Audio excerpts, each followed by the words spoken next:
Hi budget babes! Today I'm diving into one of my favorite budgeting techniques that has truly transformed my financial game, has helped me get out of debt, and it is called a zero-based budgeting. I'm going to talk to you on how to create your first zero-based budget and finally say goodbye to financial stress and hello to financial freedom. Are you ready to make every dollar count? Let's dive in together. The first thing you're going to do is to write down the paycheck date. You want to go ahead and put the date you get paid and how long is this budget paycheck good for. I typically since I get paid bi-weekly, I make sure that this paycheck lasts me 2 weeks. So I'm going to date it from the 11th all the way until the 25th. The next thing you're going to do is you're going to write down what you expect to get from your paycheck on the payday. So the payday is the 11th. So on payday, the lowest amount, you always want to budget down the lowest amount you think you're going to get paid. So my lowest amount that I know I will get paid is like $1,150. So I build up my paycheck from the lowest amount. However, on payday on the 11th, I come here and then I write down on the actual amount how much my paycheck hits my bank account.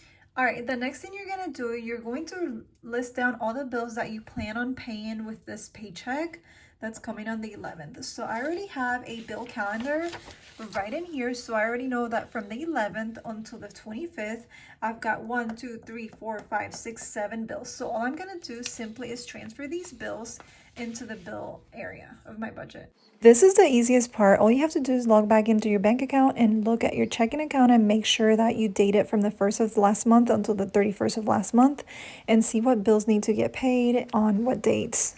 And make sure you match them with your paychecks. That's exactly what I'm doing here. All right, a couple of tips here. After you write down all of your bills, I always like to leave my account cushion so like all my bills get withdraw automatically. So basically, after you list out all of your bills, I always like to leave an account cushion, meaning that once these bills get auto drafted in my checking account balance will drop to $50. And I'm okay with that. You can always bump that up to $150 or $200, or if you wanted a larger cushion, I'm okay with $50 because I no longer do any swiping. I don't use debit card. I only use cash. So whatever money that comes out of my checking account, I'm okay with just leaving $50, and then next time I get paid on the 25th, I'll add another 50, so now it jumps up to $100. So a little by little, I'm growing my cushion, but I'm not worried about it. So this is a zero-based budget, meaning that what I expect to come in is $1,150. So far, my bills are $498. This is a budget paycheck, meaning that these are not all my monthly bills. I'm only focusing on paying the bills from the 11th until the 25th. So I'm in the middle of the month. So as you can see my bill calendar, this is January's monthly budget. So the yellow marker shows the bills that I paid from my previous paycheck, which was on December 27. December 27th took care of the first week of bills in January. And then this budget that I'm working on, it's going to be from the 11th until the 25th of the month of January. So I only have 7 bills from this paycheck that I'm responsible for. And notice I don't have to pay my mortgage or my car with this paycheck on the 11th.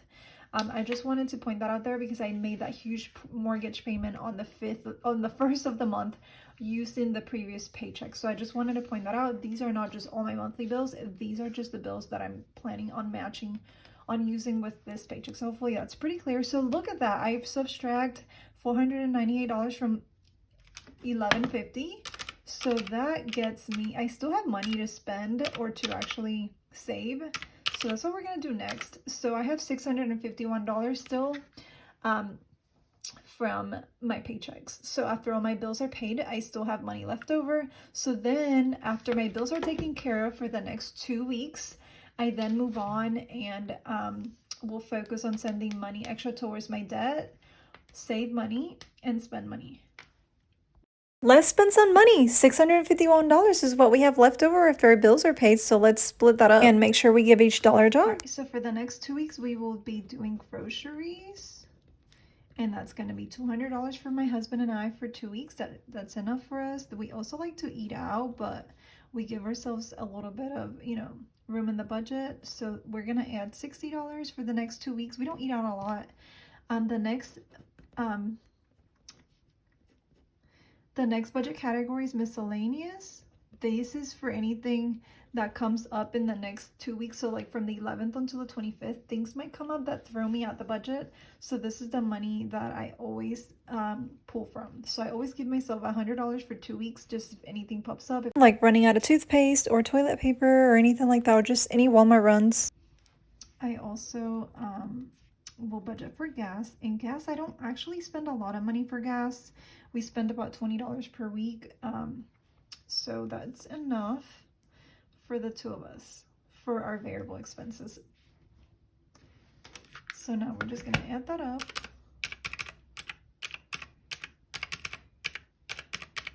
So that is $400. All right, so my paycheck coming in, the lowest I expect to come in is it's $1,150. However, I usually get paid around $1,175. Sometimes I get paid $1,200. Sometimes I get paid $1,300. So I do give myself a little room in the budget. I just readjust the budget. Again, this is a budget sheet that you can always tweak the numbers and fix it as, you know, real life starts to happen. So okay, so far we have got our bills and they're under budget. We have them underneath the budget, and then this one. So if you add totals 1 and 3, so like if you add $498.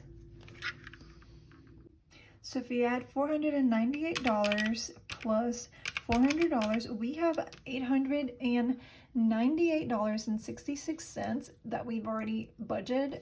We've already given a job, and now we still have some money left over to give each dollar a job. So we have about, let's see, we have about $251 left over that we can either split the leftover, send half towards debt, or half towards savings. So I like to always pay myself first. So I always try to pay myself at least 10% of my paycheck throughout doing savings challenges. I am currently saving $15,000 in the new year. So I like to pick out the savings challenges I will be saving money for. So we're currently on weeks 9 and 10 of the year of 2024. So I already know I'm gonna be doing the 52-week savings challenge. So I need to cash stuff $9 and $10. So it's about $19 from this paycheck. So that would be the savings, the extra savings I will be writing in here. Do the 52 weeks, and I already know that I'm going to be saving $19 for those 2 weeks of challenges. I am also doing the car maintenance fund, the car maintenance savings challenge. So anytime I get paid, I always pull $20 and I make sure I cash stuff or I fund this car maintenance. So far we have a couple of $100 in here. I've been doing this every time I get paid as part of my payday routine. And so far we have 100, hold on, let me count it. We have 120, 40, 60, 80, 100. So we have 210, 20, 30, 40, 50.